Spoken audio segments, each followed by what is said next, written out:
Les Arméniens sont un peuple ancien, venu d'Anatolie il y a 2500 ans.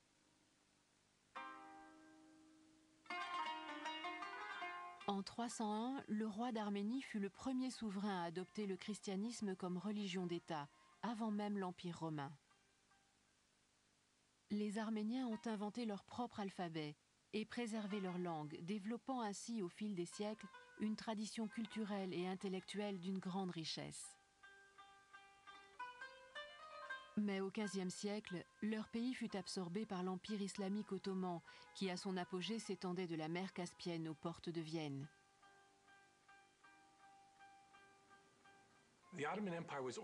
L'Empire ottoman était organisé de façon très intéressante en ce qu'on appelait les millettes. Dans ce système, chaque communauté religieuse de l'Empire, arménien, grec, juif, etc., était regroupée dans un millet qui s'auto-administrait dans le cadre des droits limités accordés par le sultan.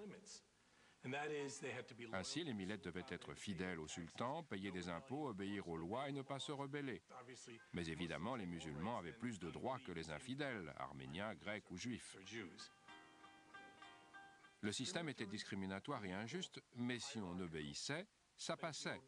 Et de fait, les Arméniens ont plutôt bien vécu pendant des siècles. Les minorités non musulmanes étaient appelées officiellement infidèles. Cela ne signifiait pas qu'elles étaient bannies, mais qu'elles étaient soumises à une structure sociale, politique et juridique différente. Les Arméniens ont également moins de droits devant les tribunaux islamiques. Ils paient des impôts plus élevés que leurs voisins musulmans et se voient généralement interdire l'accès aux services militaires ou civils. À cette époque, de plus en plus d'Arméniens font campagne pour obtenir l'égalité des droits.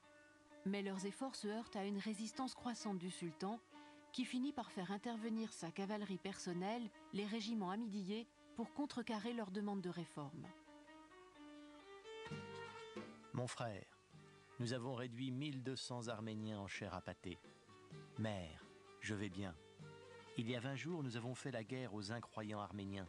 Mais grâce à Allah, il ne nous est rien arrivé.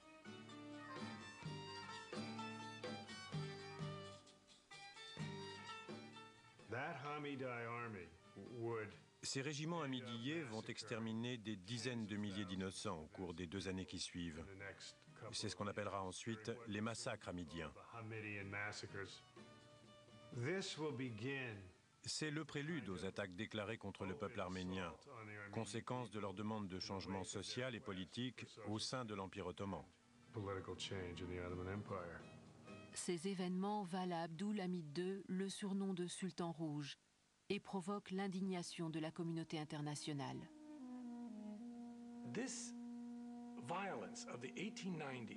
Cette violence des années 1890 est une violence répressive. Ce régime relativement faible s'est servi des massacres comme d'un instrument de gouvernement pour maintenir son contrôle sur les populations locales, rétablir la loi et l'ordre et faire rentrer dans le rang les éléments rebelles. Cette violence répressive mène à ce que l'on pourrait appeler une habitude de violence ou une culture de la violence, où celle-ci devient justifiée.